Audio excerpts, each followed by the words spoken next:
Hey, can you lift a truck with your hands? No? Shocker.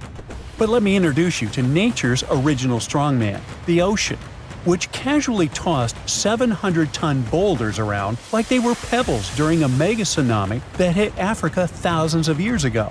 This wasn't just a bad day at the beach.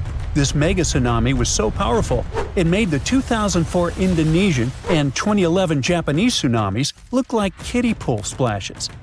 Now, to give you an idea of how terrifying regular tsunamis already are, the Japan tsunami produced waves 133 feet tall. The Indian Ocean tsunami was slightly smaller, but it took over 200,000 lives across many countries. Now imagine something way worse. You see, for a long time, scientists thought waves that big were just science fiction. But then they found these enormous boulders, massive chunks of rock, flung far inland, and did the math. It turns out only waves around 800 feet tall could have pulled off that kind of rocky vandalism. And the culprit? A volcano that literally fell apart into the ocean and triggered one of the most powerful tsunamis Earth has ever seen. Usually, tsunamis are blamed on underwater earthquakes, tectonic plates getting into slap fights. But volcanoes? Oh, they've got tsunami potential too. In 1883, for example, a volcano in Indonesia named Krakatoa erupted for 6 months non-stop until it exploded, and the explosion was heard all the way in Australia. This triggered many tsunamis, some almost 100 feet tall. Still, that was more like a toe dip compared to the full cannonball from the Mega-Tsunami. Back in ancient times, the volcano that crumbled during the Mega-Tsunami was huge, and it didn't just fall apart. It lost a chunk that was 10 times the size of Mount Everest. 10 Mount Everests. It was like the Earth wanted to see what would happen if we threw a mountain into the ocean just for fun. It was so massive that when the entire side of the volcano belly flopped into the Atlantic, it created waves that could cover the Statue of Liberty 3 times. It also destroyed an island more than 30 miles away. The volcano behind this real-life Michael Bay scene was called Fogo, located on, you guessed it, Fogo Island. This island is basically just a whole single volcano that rose from the sea thanks to a magma hotspot, a place in the ocean where a lot of magma escapes and erupts like an underwater volcano. Over time, this magma cooled and stacked up like pancakes until, voila, after 7 major eruptions, the island popped out of the ocean like it was playing peekaboo. Surprise, it's a volcano. But Fogo's dramatic entrance was also a ticking time bomb. You see, the more a volcano grows, the heavier it gets, and if there's not enough magma inside it to support it, the whole thing can just collapse. Sometimes it doesn't take much. A minor earthquake, some erosion, or just a poor foundation made of soft sediment can trigger a collapse. It's like a really tall guy trying to balance over a bunch of marbles. Fogo had all the bad luck ingredients: too tall, too heavy, and built on squishy ground. And it gets worse. As the volcano grows heavier, it starts squishing the magma underneath. That lava can't rise, so it just simmers down there, slowly thickening like soup left on a burner for too long. Gases build up, pressure increases, and eventually, kaboom! It's the volcanic version of eating too many burritos and then trying to hold in a sneeze. This massive pressure and imbalance can trigger what's called a flank collapse, which is science speak for oops, half the volcano just fell into the ocean. That's what happened with Fogo. Most of the volcanic islands that form this way are long gone, but Fogo is still very much alive and kicking. In fact, it last erupted in 2014, and considering that it goes off every 20 years, maybe don't travel to Fogo Island in around 2034. For the longest time, scientists believe only big, bulky volcanic islands could collapse like this. But new research says that even smaller, skinnier guys, like the Danny DeVitos of the island world, aren't safe either. The thing is that small volcanic islands only seem stable because of their small mass. It's like Danny DeVito and Arnold Schwarzenegger both slipping on the ice. Arnie's fall might cause more chaos, but Danny can still go flying. And those little collapses? Yes, they matter. Take Santa Maria, a tiny island that's about 170 times smaller than Hawaii. It has collapsed multiple times, not because it wanted to, but because it's basically standing on soggy breadcrumbs.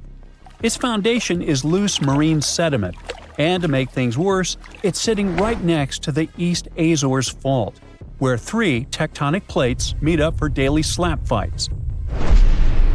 This fault is responsible for many earthquakes and even some tsunamis that happened in Lisbon in the past, so you can imagine what it's like living right above it.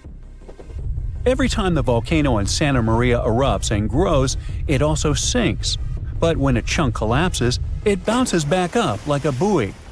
This seamount to island again roller coaster means that Santa Maria has popped in and out of the ocean like a submarine playing peekaboo, and with every peak comes a potential tsunami. Another volcano with similar trust issues is Pacaya, located in Guatemala. Between 2011 and 2013, scientists spotted strange movements in the soil, tiny shifts that suggested something underneath was getting restless. Sure enough, in 2014, Pacaya erupted. Luckily, it didn't collapse, but that risk still looms, especially if magma gets trapped in it like it did with Fogo. The consequences could be explosive, literally. In fact, about 1,000 years ago, Pacaya experienced a collapse that sent debris avalanches more than 15 miles away. Since then, it's rebuilt itself like a fiery phoenix, but it could still crumble again. That's why volcanologists obsess over the tiniest wobbles.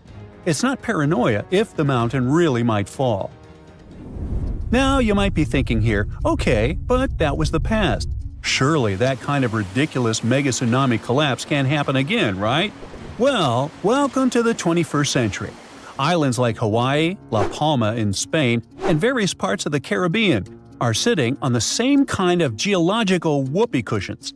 All it takes is the right combo: loose foundation, steep slopes, maybe some trapped magma, and boom, flank collapse. In fact, it's already happened recently. In 2018, Anak Krakatau, the volcanic baby of the infamous Krakatoa, lost a big chunk of itself during an eruption. It caused a tsunami, but it was more awkward than devastating, like a volcano losing its pants on stage. Embarrassing, but survivable. But that's just amateur hour compared to history's real showstoppers. Ritter Island's 1888 collapse was so intense that the island literally got shorter. It went from being more than 2,000 feet tall to a mere 460 feet. But the record holder is the legendary Latua Bay megasplash from 1958, where a 7.8 magnitude earthquake triggered a massive landslide that sent a wave taller than the Empire State Building roaring through Alaska at highway speeds. Strangely enough, only 5 people lost their lives here, but on the other hand, the destruction path it left behind can still be seen today, all the way from space. Melting glaciers and ice caps can make volcanoes collapse too. When they melt, there's a sudden decrease in pressure on Earth's crust that can destabilize entire volcanoes. It's called isostatic rebound.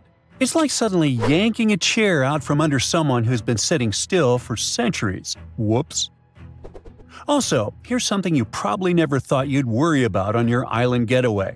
Some volcanic islands grow outward as lava pours into the sea, creating unstable platforms known as lava deltas. These deltas can collapse without warning, taking newly formed land, and sometimes tourists too, right back into the ocean. No pressure though, just thought, maybe you want to stay off steaming new land. So yeah, next time you're lounging on a beachy volcanic island thinking, wow, this place is paradise, just remember, it might also be a ticking geological time bomb with a flair for the dramatic. From ancient mountain-sized cannonballs to surprise lava deltas, volcanoes have a history of keeping things spicy.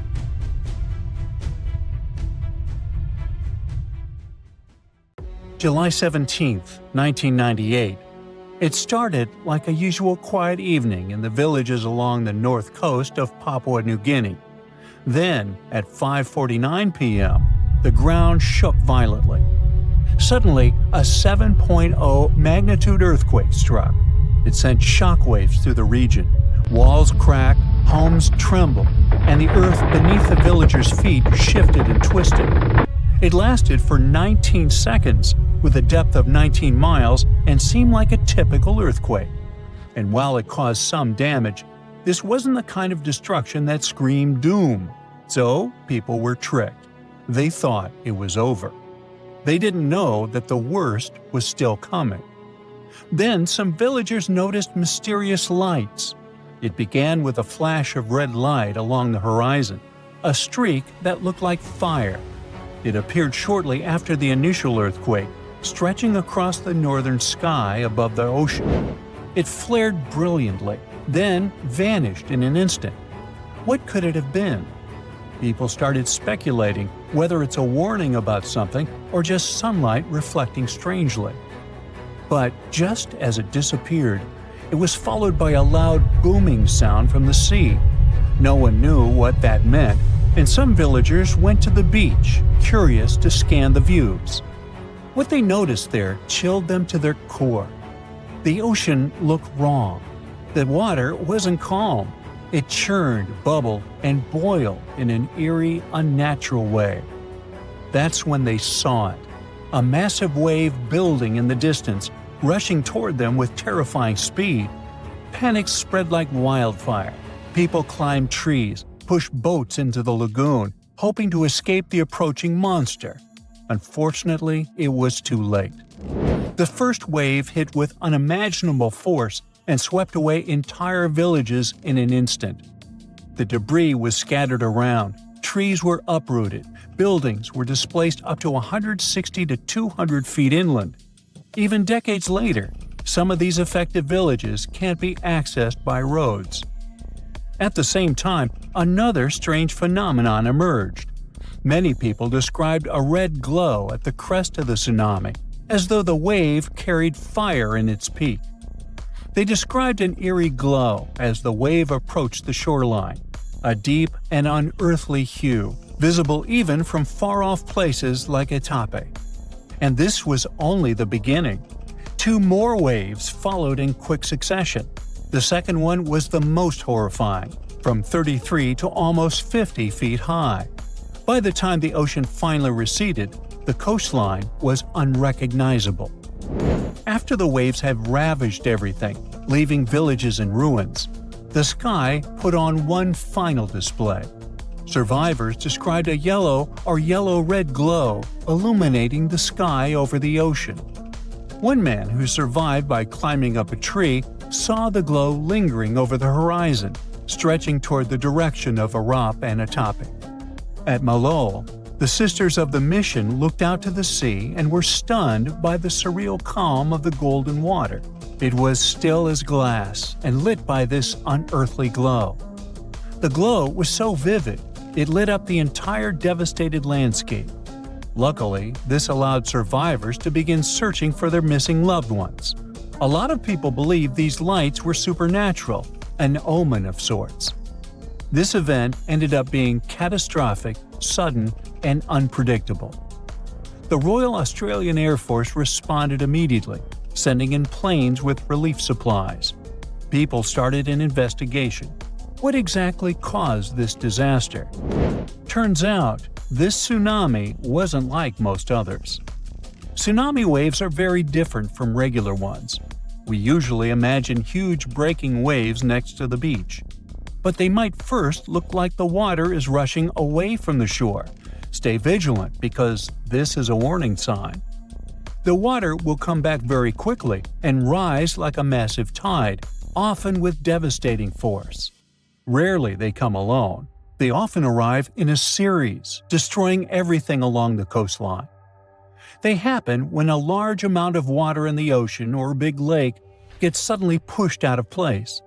The main causes are usually earthquakes, which happen when the Earth's tectonic plates shift suddenly under the ocean. They start lifting or lowering the seafloor, and this pushes the water above it, causing huge waves. This tsunami in Papua New Guinea was completely different though. At first, scientists thought that it was caused by the Australian and Pacific tectonic plates slipping against each other. But it turned out that the earthquake itself wasn't the problem.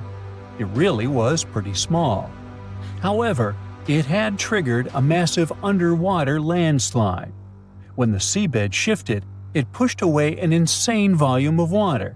The waves reached almost 50 feet high, like a 4-story building. That's how we realized that even small earthquakes can actually cause massive tsunamis via underwater landslides. What's even worse is that tsunamis like this can happen with little or no warning, simply because the earthquake alarms don't go off. But what about that bubbling and boiling of water that people saw? Turns out, this was the release of underwater gases. Beneath the ocean floor, there are pockets of gas trapped in the sediments. For example, methane, which is often found in oil and gas fields, or hydrogen sulfide, a gas that smells like rotten eggs. During the earthquake, the seabed probably cracked or shifted, releasing these gases into the water. This caused bubbling or boiling. The water might have heated in some areas. People mentioned that the waves felt hot and even stung their skin. The chemicals in it most likely made things even worse, irritating their skin. These gas eruptions might also have played a role in making the tsunami stronger. Maybe they were the ones that loosened the sediments that caused the underwater landslide, or pushed the water up when the gas escaped. It's like shaking up a bottle of soda. If the pressure releases suddenly, it causes a huge reaction. But what about the strange lights? Well, that's more complicated. There's a phenomenon called earthquake lights. They happen all around the world, flashes, glows, or aurora-like effects. Although they're usually white, bluish, or even multicolored, sometimes these lights last seconds, sometimes up to tens of minutes, at any point in an earthquake. If we go by their description, then the first red flash could have happened because of electricity. Earth's crust is full of quartz and similar stuff that can release electricity under pressure. When the earthquake shook the ground, all that electricity traveled up into the air. Gases from before could have helped here. They could ignite or interact with charged particles in the air, making the lights even brighter. As the wave continued to churn up sand, rocks, and debris, the intense pressure and movement could have released more sparks. This could cause the fire-like lights at the wave's crest that people noticed. Finally, the yellow light could have been all these electricized gases rising into the atmosphere. Methane and other gases interacted with Earth's magnetic field and created something like aurora borealis. But these are all speculations. The most heartbreaking part of the story is that tragedy in Papua New Guinea was preventable. Scientists knew the tsunami was coming, though it arrived earlier than they expected. The first wave struck between 10 and 25 minutes after the earthquake, about 5 minutes earlier than models showed. That means that it started somewhere close to the shore. The reason no one evacuated in time was simple. Local people didn't have a tsunami warning system or even enough knowledge about tsunamis to understand that an earthquake might lead to one, or why the water was acting weird. Things like that haven't happened in Papua New Guinea in over 60 years. But this was a wake-up call. From this immense tragedy came lessons and resilience. A year after the disaster, all the surviving locals watched a documentary that explained what had happened and taught them what to do if it ever happened again. This effort saved lives because the story did happen again. A similar earthquake and tsunami struck the nearby island of Vanuatu in November 1999. But this time, the villagers were ready. They remembered what they had seen in the film. Instead of panic, they acted quickly, and luckily, hundreds of lives were saved. Now, tsunami warning systems are everywhere in developed areas. They can send alerts to people via sirens, text messages, or broadcasts as soon as a potential tsunami is detected.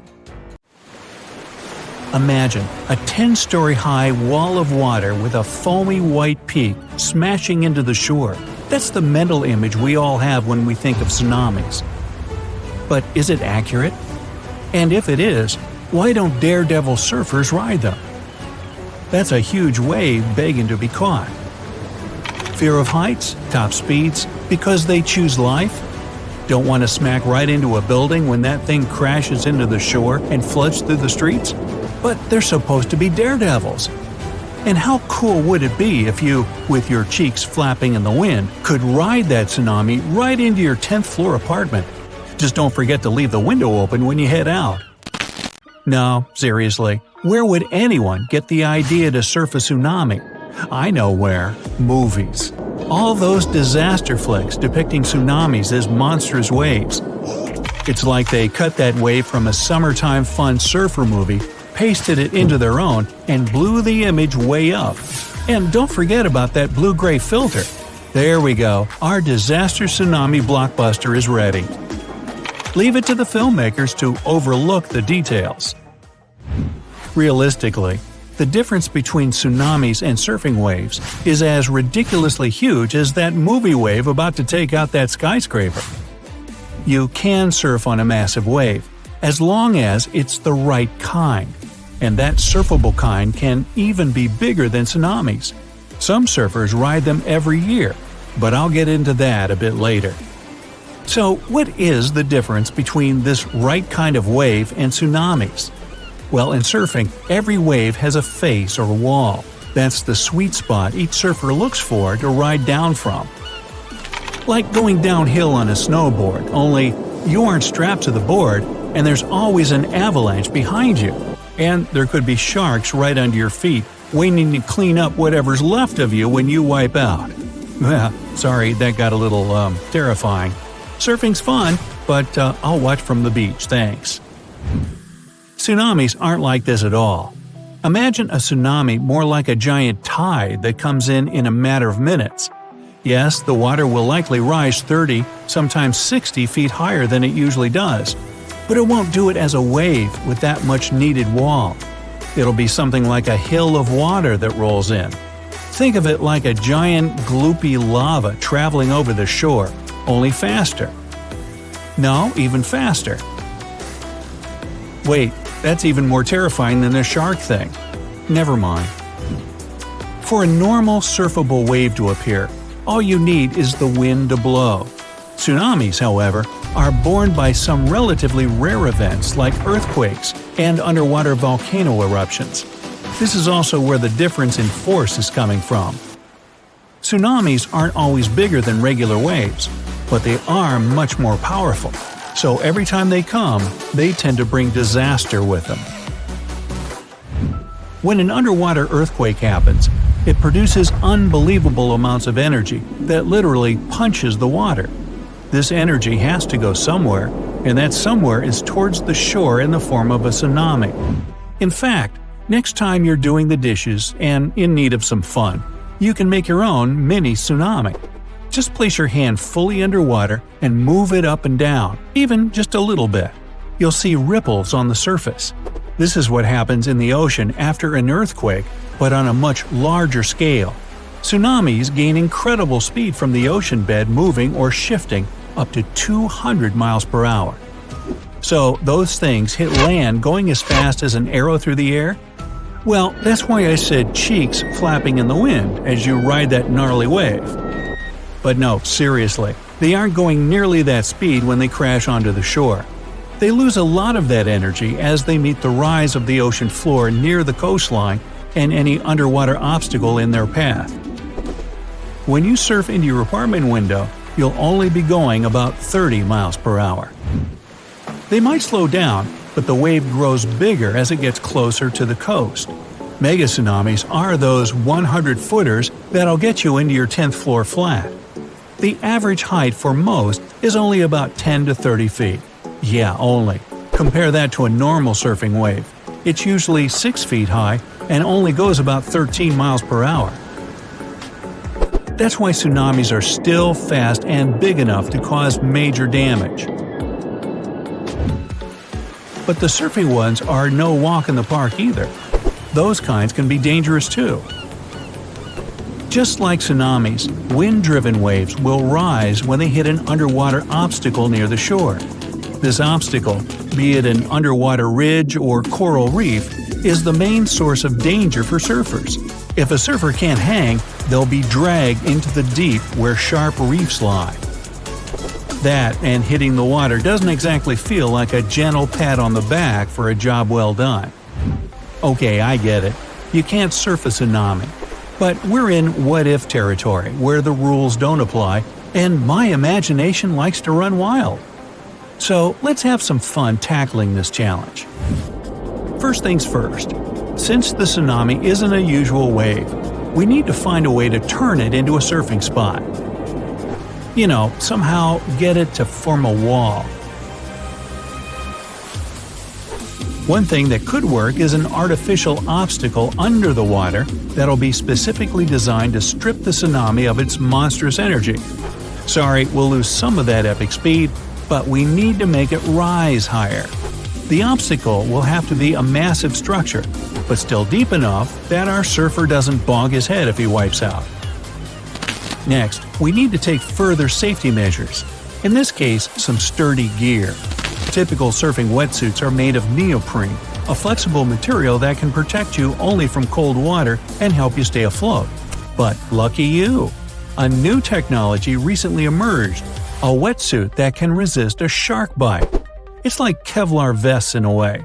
All the tests show that it can't be punctured with sharp objects, and it prevents bones from breaking.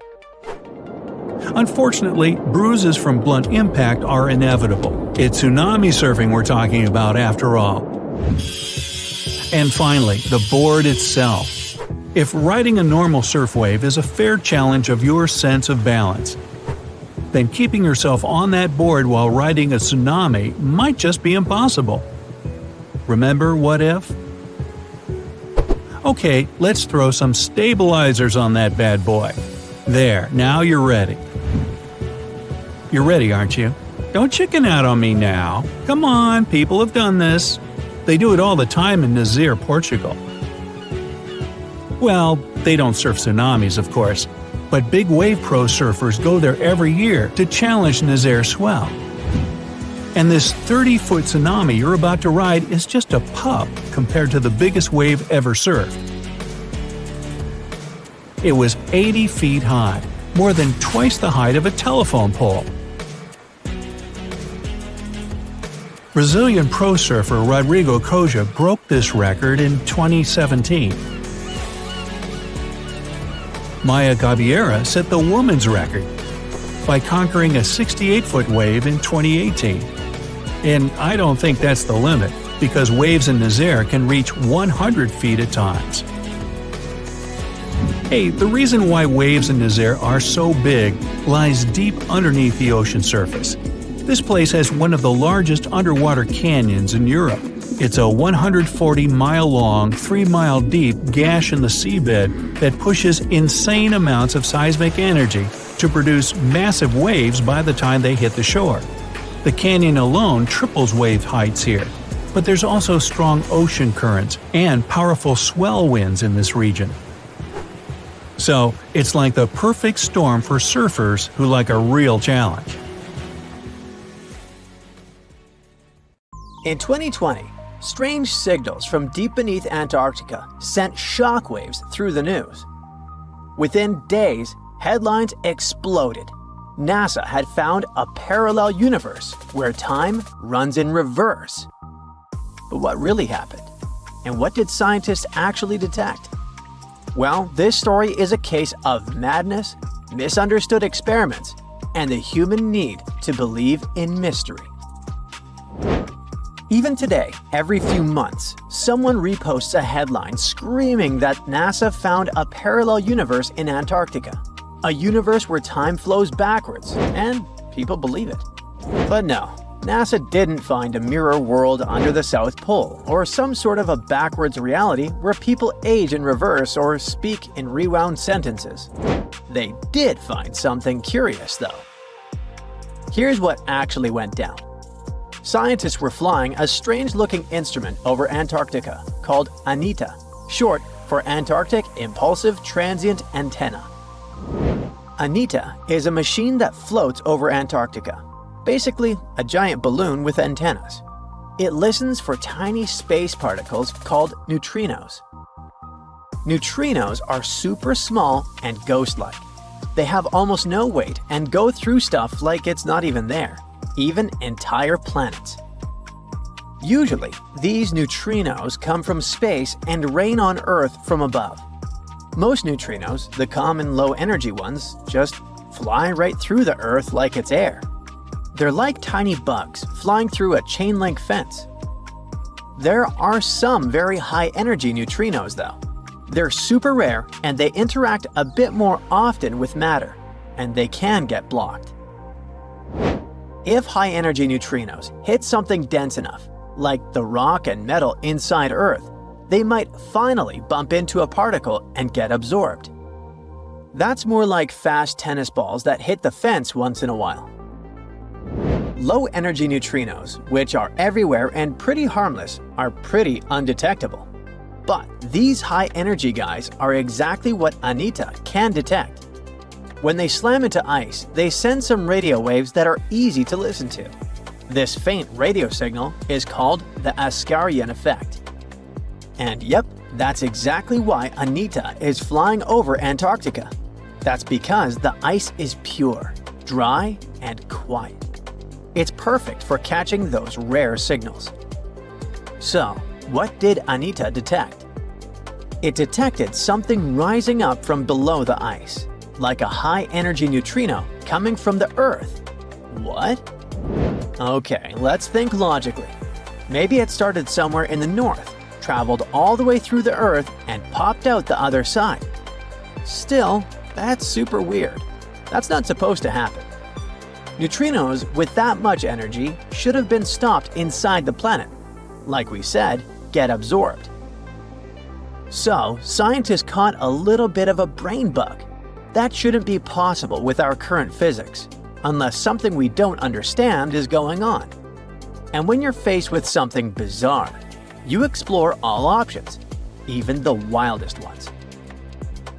The nightmare began. A group of researchers published a paper suggesting that this strange signal might make sense in a CPT symmetric universe. CPT stands for charge, parity, and time. These are basically three ways to flip the universe. Charge means swap all particles to their opposites. For example, swap electrons, the guys with the negative charge, with positrons, their antimatter twins with the positive charge. Parity means mirror the universe, literally like looking at it through the mirror. Left becomes right and right becomes left. And time, of course, means run time backward, like rewinding a video. Now, there's a big rule in physics called CPT symmetry. It says that if you change all three of those things at once, the laws of physics should still work the same. This is kind of insane, but if you took the entire universe and swapped matter with antimatter, mirrored it, and reversed time, it would still follow the same physics. Why is that? Well, in our universe, an electron bumps into a positron, and they annihilate into photons. Cool! Now take that, mirror everything, and what do you get? Well, photons spontaneously turn into a positron and an electron, but mirrored and reversed. It's still the same physics, even if it's backwards. The equations still check out, so nature thinks this is valid. So here came the crazy part. Some physicists thought, what if the Big Bang created two universes? One is ours, made of normal matter going forward in time. The other is a mirror twin, made of antimatter, going backward in time from our perspective. This doesn't mean that someone in the other universe feels time going backward. To them, time flows forward, just like it does for us. But from our point of view, they're moving from our future toward our past. And vice versa. To them, we're weirdos who move backwards. And if both universes are exact CPT mirror images of each other, that would mean same physics, same rules, just symmetrical. Same rules, just symmetrical. This isn't some crazy sci-fi theory, even if it sounds like it. It helps explain weird physics mysteries. For example, why there's so much matter in our universe but not much antimatter, even though they were supposed to be created in equal proportions. Or why the universe is so symmetrical and balanced in some strange ways. So, coming back to the neutrinos, some scientists suggested that maybe those upward-flying particles could be coming from that CPT mirror universe, poking through into ours, like a crack between two symmetrical realities. And if you look at it like that, this is quite a wild take. It's speculative. It's not proven. It's more of a cool thought, but the media immediately blew up. They ran a piece with a headline that said we found proof of a parallel universe going backwards in time in Antarctica. And all the other big tabloids picked it up. They made it sound like NASA had actually found a parallel universe. Time travel is real. Multiverse is confirmed.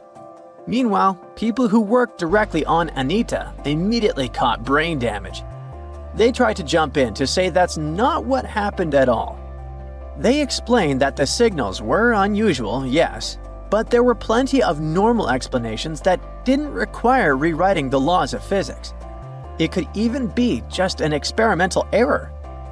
Maybe an unusual particle behavior or gaps in how we model neutrino interactions. Of course, no one listens to experts about what experts discovered. And once an idea like that hits social media, it becomes nearly impossible to put back in the box. But that also doesn't mean that the multiverse definitely isn't real. Far from it. Physicists are still exploring the concept and assume that some of those potential universes, if they exist, could have different laws of physics. One idea, called the many worlds theory, comes from quantum physics. It says that every time something can happen in more than one way, like a particle moving or a decision being made, all those possibilities actually happen, but in separate universes. So there could be endless versions of reality, each slightly different, branching off from every event. Maybe in one universe, dinosaurs never went extinct. Maybe in another, you never sent that embarrassing text. Another theory is called the bubble universe theory. After the Big Bang, the universe expanded incredibly fast in a process called inflation. Some scientists think that inflation never fully stopped and is still happening in some regions. That would mean new bubble universes are constantly forming, each with its own version of physics. Our universe would just be one bubble in a giant cosmic sea of others. The third idea is about shadow matter. Dark matter is invisible, but its gravity affects the universe. Some scientists think it could be made of particles similar to the ones that make up regular matter, but they're just hidden from us. This mirror, or shadow matter, could form entire invisible galaxies and even life, all existing right alongside us. Maybe we just can't detect it in any way except through gravity for now. But in physics, all of those are just theories, mathematical possibilities. We have no direct evidence that it's real. If we ever find one, though, let's now hope it won't be the boy who cried wolf scenario. The Loch Ness Monster is actually not from Scotland. Turns out, this real-life creature lived in the freezing waters of Antarctica about 70 million years ago. In 2019, researchers discovered fossils of a huge, prehistoric marine reptile that looked a lot like what people described as Nessie. This beast was terrifying, measuring up to 36 feet long with a massive giraffe-like neck. It also weighed around 15 tons, which is about the size of 3 elephants. Next up on our list of huge animals is a penguin. I know penguins aren't exactly what you'd call big, but scientists have just found what they think might be the biggest penguin ever, the Kumimamu fordyce. It's believed that these giant birds were hanging around New Zealand about 55 million years ago, and they were huge, weighing over 330 pounds. That's about 5 times the size of the emperor penguins, which are considered the largest penguins alive today. Now, Let's move on from massive creatures to something much smaller. Meet B. manfredschmidti, a great ape that lived around 12 million years ago in what is now Germany. This creature is very special, as it's the tiniest great ape ever discovered. And when I say tiny, I really mean it. These ancient animals only weighed about 22 pounds. They were basically no bigger than a super chunky cat. If you think small creatures aren't scary, wait until you meet the electric blue tarantula. This newly discovered species from Thailand's mangroves has an almost otherworldly electric blue color. Its vibrant hue doesn't come from pigment, it is actually caused by the unique structure of its hair, which reflects blue light, making it look like an extraterrestrial being. We're going even further now, diving into the freezing pitch-black depths. At around 2,000 feet deep in the Andaman Sea, scientists found a new species of ghost shark, which they named Chimera supape. Their appearance is straight out of a horror movie. They have sleek, pale bodies, frills that look like feathers, and large, creepy eyes. These ghost sharks aren't actually sharks, but they are related, having diverged from their cousins about 400 million years ago. The good news is they're not too scary since they're only a bit bigger than a shoebox. Just when you think we can't find stranger creatures, we come across this ancient amphibian from Brazil. Scientifically known as K. rosei. This newly discovered giant crocodile-like creature lived during the Triassic period, over 240 million years ago. At nearly 10 feet long, it had a powerful jaw, resembling the modern-day alligator. This beast was definitely a survivor since it adapted to the most severe conditions ever seen on the planet. Last year, scientists were tracking the dense Amazon rainforest at night when they found some quirky orange spiders that looked like they were wearing black boots. The team soon discovered it was a new type of giant crab spider. And no, they don't look like crabs at all. They only got their name because, while perched on plants, these spiders spread their legs out to the sides, just like crabs. Do you know that some new species are named after celebrities? Hollywood icon Harrison Ford now has his very own snake, for example. Discovered in Peru, T. Harrison Fordy honors the actor famous for his role as Indiana Jones, an archaeologist with a notorious fear of snakes. Unlike the film's menacing serpents, this new snake species is quite modest in size, measuring about 16 inches long. We also have the Rampholion princei, a small new species of pygmy chameleon from Tanzania that was named after US rapper and poet Prince Iya. He received this honor because of his work raising awareness about global environmental issues. Another celebrity namesake is DiCaprio's snail-eating snake, which hangs out in the shrubs of Panama's forests. This S. irmelindi caprioi is about 15 inches long and spends its nights on palm fronds looking for snails and slugs. Its round eyes look like glowing coals that can be a bit scary, but overall, the creature is super chill. Even when it feels threatened, it doesn't bite. It just coils up around its head and gives off a really bad smell. Now something a bit more sinister. Meet Venomius tomhardii. Does that name ring a bell? Exactly. This new species of spider was named after Tom Hardy's portrayal of the infamous Marvel character Venom. And all because the black spots on the spider's abdomen reminded researchers of the famous anti-hero. Most spiders of this species were found in Australia at night, sitting in their elaborate webs in forested areas near the coast. When disturbed, these creepy crawlers often hide in silk-lined hollows in tree branches. We've also got something for the Lord of the Rings fans. In the vast and warm waters of the Amazon River, scientists have just discovered a new species of pacu. This fish is a relative of the terrifying piranha, with a plant-based diet and human-like teeth. It was named Myloplus sauron because of a bold vertical black mark on its side, which reminded researchers of the fiery eye symbol of the villain Sauron from Tolkien's epic saga.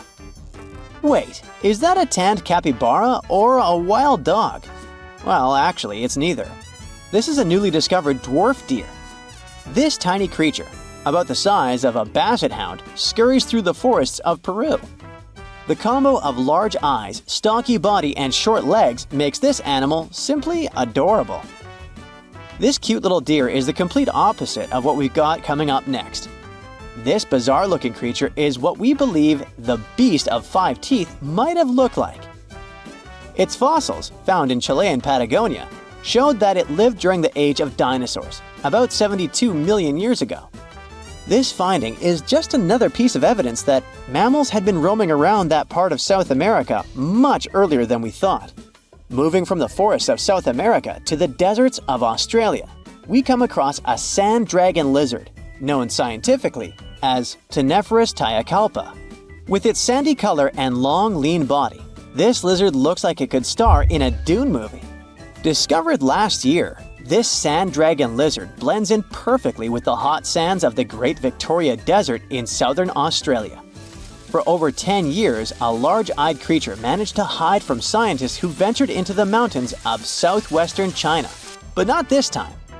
In 2023, the group finally managed to take photos of 7 frogs that didn't match any known species. They're now known as Leishan odorous frogs, a species that grows to be about 2 inches long and has small bumps all over their grass-green bodies. Off the coast of Chile, we have recently found a seamount nearly 4 times as high as the Burj Khalifa. Underwater mountains are usually home to beautiful life forms, like sponge gardens and ancient corals. But this Chilean seamount also hid a creature known as the flying spaghetti monster. It's a rare type of squid with long, noodle-like tentacles that make it look like an underwater pasta dish. Including its tentacles, this strange creature can be over 130 feet long. Recently, scientists were diving into the cold waters of the Antarctic Peninsula when they thought they had found an ordinary dragonfish swimming by. But there was something unusual about this one. It turned out that this fish had 2 darker vertical stripes along its slender body. That's when they realized they were looking at a new species, the banded dragonfish. From bizarre sea creatures to a cute one. In 2017, locals were diving near Kume Island in Japan when they found the skeleton panda sea squirt. This deep-sea oddity quickly won people over with its look because its black spots actually resemble a panda bear's eyes and ears. At least if you have a good imagination. This unusual creature filters water to catch its food, and is yet another reminder of the ocean's hidden wonders. In December 2016, a bombshell revelation rocked the world of classified intelligence. WikiLeaks had released top-secret Pentagon documents exposing a hidden war between the US Air Force and unidentified flying objects. According to these explosive files, the center of this interstellar conflict was none other than Antarctica, Earth's most remote and enigmatic continent. During the summer of 2016, the US Missile Defense System detected an entire fleet of UFOs rising from the Southern Ocean and heading at high speed toward the Mexican coast. American fighter jets were immediately scrambled, but just as suddenly as they appeared, the mysterious objects vanished from radar, leaving behind only questions and ripples of fear in high-ranking circles. And this, insiders claimed, was only one of many such encounters in a long-running covert battle beneath the ice. The story spread like wildfire across forums, alternative news sites, and YouTube channels. Eyewitnesses reported that the surfacing UFOs created enormous waves, damaging ships in the area. Other reports spoke of alien bases discovered deep beneath Antarctic ice, with entire zones marked off-limits to the public. Some even claimed that Russian President Vladimir Putin was being briefed on secret skirmishes between US forces and non-human entities. The truth seemed ready to explode into public view. But how much of this is real? And did WikiLeaks actually publish such world-shattering documents? Since 2010, WikiLeaks has indeed released hundreds of thousands of files, diplomatic cables, military reports, and surveillance data. While some documents reference unusual aerial phenomena, none mention extraterrestrial conflict in Antarctica. The story's origin can be traced to a post on European Times, a dubious website known for spreading unverified claims. It cited anonymous Russian intelligence officers as the source. From there, the tale snowballed through conspiracy blogs that forged fake scans of supposed US documents, complete with seals, signatures, and official stamps. Yet under closer examination, these documents crumble. Fonts are inconsistent with military formatting. Signatures are copy-pasted from unrelated sources, and crucially, no corroborating evidence exists. Why did this theory stick? Despite its shaky foundation, the story refuses to die. Why? 1. Real secrecy in Antarctica. The continent is governed by strict international treaties. Military activity is restricted, creating a veil of mystery that invites speculation. 2. Historical myths. Tales of Nazi bases, ancient alien ruins, and lost civilizations buried under Antarctic ice have long fueled the imaginations of conspiracy theorists. 3. Real UFO sightings. The US military has confirmed encounters with unidentified aerial phenomena, such as the famous 2004 Tic Tac incident, adding legitimacy to UFO narratives. 4. The WikiLeaks halo. For many, anything associated with WikiLeaks automatically seems credible. That association lent weight to the fabricated documents. Antarctica's vast, silent expanse is a fertile ground for myth-making. From secret bases to wormholes, the continent has become a canvas for every kind of fantastical speculation. Even real locations like Lake Vostok, a subglacial lake Russian scientists spent decades drilling into, have been dragged into alien lore despite zero scientific evidence. Unusual military flights near Antarctica in 2016 and 2017, including Boeing RC-135 reconnaissance planes, added fuel to the fire. Officials cited training and climate research, but to believers, they were part of a hidden campaign against otherworldly threats. The tale of a secret UFO war exposed by WikiLeaks is thrilling, but ultimately, it doesn't hold up. There's no credible documentation, no trustworthy sources, and no confirmation from WikiLeaks itself. Like many conspiracy theories, this one blends fragments of truth with layers of fiction, creating a narrative too seductive to let go. But seductive isn't the same as true. Behind the allure lies a stark reality. No aliens, no Antarctic war, just another myth, thriving in the shadows of secrecy and our eternal hunger for the extraordinary. Still, as long as Antarctica stays silent, the legends will grow, because nothing feeds the imagination like a blank, frozen slate at the edge of the world. In 2012, a scientific expedition to Antarctica was nearing a groundbreaking discovery. After drilling 2 miles into the thick ice, scientists were just inches away from reaching water that hadn't seen sunlight in 20 million years. This pristine water, untouched by the outside world for millennia, could hold unimaginable secrets about the past and the history of life on Earth. But as they neared the water's surface, communication with the team suddenly went dark. 5 days later, 2 of the scientists were found dead, and the official report stated their deaths were caused by hypothermia.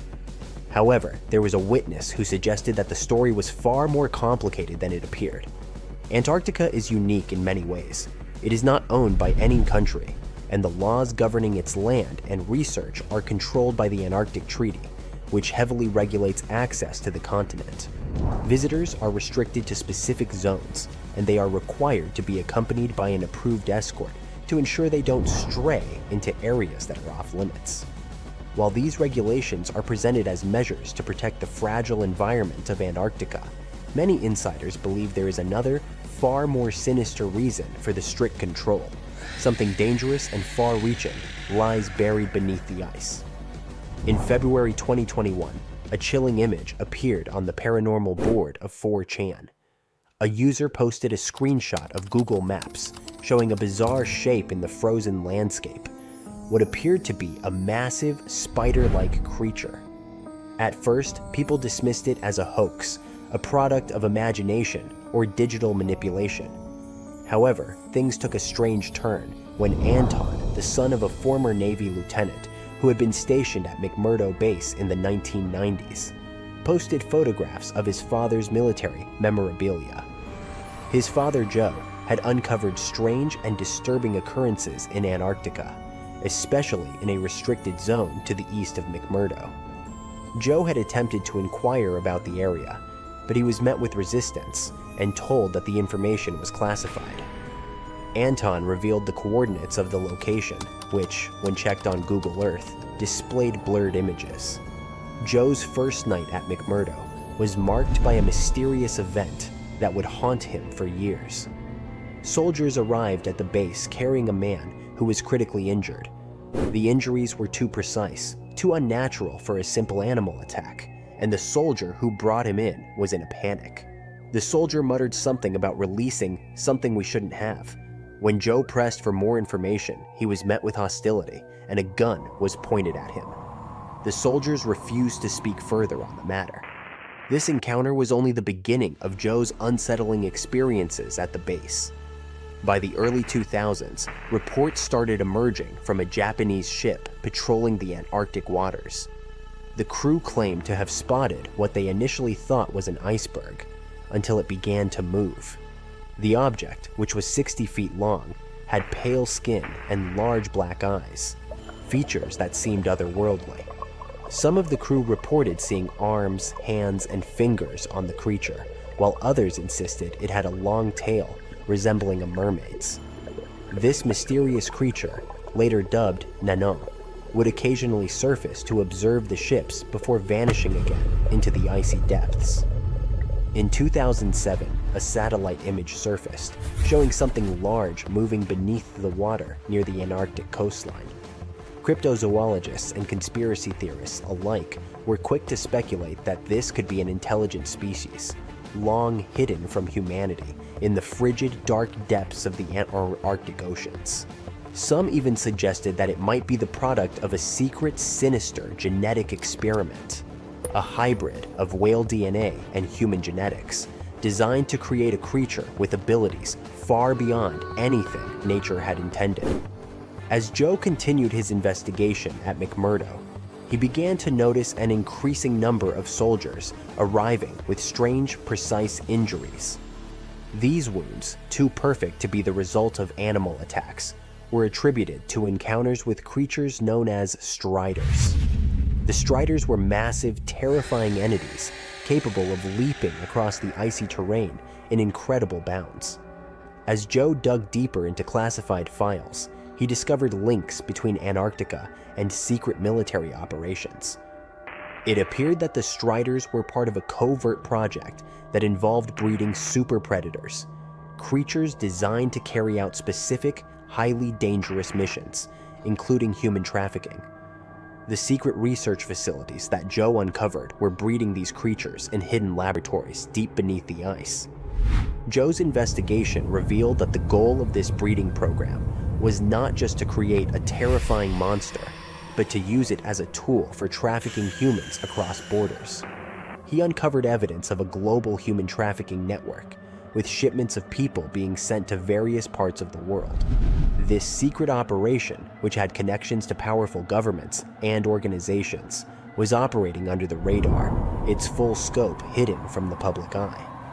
In 2017, researchers studying Lake Vostok, one of the largest subglacial lakes in Antarctica, discovered DNA samples that suggested the presence of a life form with intelligence far beyond that of any known species. The creature, known as Organism 46B, was captured temporarily by a Russian research team, and its abilities were nothing short of astonishing. The creature could disable security systems and even change its shape, adapting to its surroundings. This was not just an ancient predator. It had evolved into something far more dangerous than anyone could have imagined. The official Russian report, which claimed the research was focused on studying bacteria, failed to mention the true nature of the creature. Later, the records were erased, and any trace of the creature was scrubbed from the official record. But Joe's investigation didn't end there. His quest for the truth led him to a hidden journal that described the Striders' terrifying abilities in even greater detail. As Joe pieced together the information, he uncovered evidence of a secret alliance between the US, China, and Chile, working together to create a monstrous army of these creatures. The Striders were designed for very specific missions, including targeted human trafficking. Joe's investigation revealed that this network of operations extended far beyond Antarctica, connecting secret laboratories, military bases, and underground tunnels that span the globe. After Joe's untimely death, his son Anton discovered his father's old computer, filled with files that could expose the truth. Anton began the long process of recovering the lost data, but he quickly learned that others who had tried to reveal the secrets of Antarctica's hidden operations had been silenced.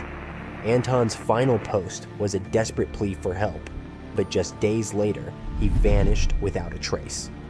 The government has since scrubbed all images and data related to these discoveries, but many believe that the dark network of creatures and secret operations still exists beneath the ice, its reach extending into every corner of the world. The full extent of what lies beneath Antarctica's frozen surface may never be fully understood. Some believe that there are forces at play far beyond human comprehension, hidden in the cold depths of the continent. Whether these creatures are the result of nature, genetic experimentation, or something else entirely, one thing is certain: the mysteries of Antarctica are far from solved, and the truth may be far more terrifying than we could ever imagine. One of the greatest riddles the universe baffles us with is why there is so much more matter than antimatter. The thing is, according to the laws of physics, you can create and destroy matter and antimatter only in equal amounts. But when we look at stars, galaxies, and other large-scale space objects, we see that all of them are made of matter. Only small traces of antimatter can be detected in the cosmos. So the question is, could an equal volume of antimatter exist somewhere? Maybe at one point it just got separated from regular matter? And if it's so, could black holes be that place that contains all the lost antimatter in the universe? If the total mass of supermassive black holes was approximately the same as the amount of that missing antimatter, it could really be the answer. So let's try to figure it out together. At first sight, it may seem that the universe isn't homogeneous and galaxies clump and group together.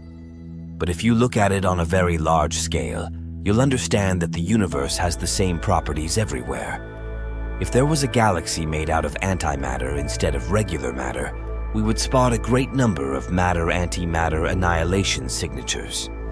But since we don't see them anywhere, not in clusters of galaxies, not in individual ones, and not even in colliding clusters of galaxies, we can conclude that almost 100% of the universe is matter.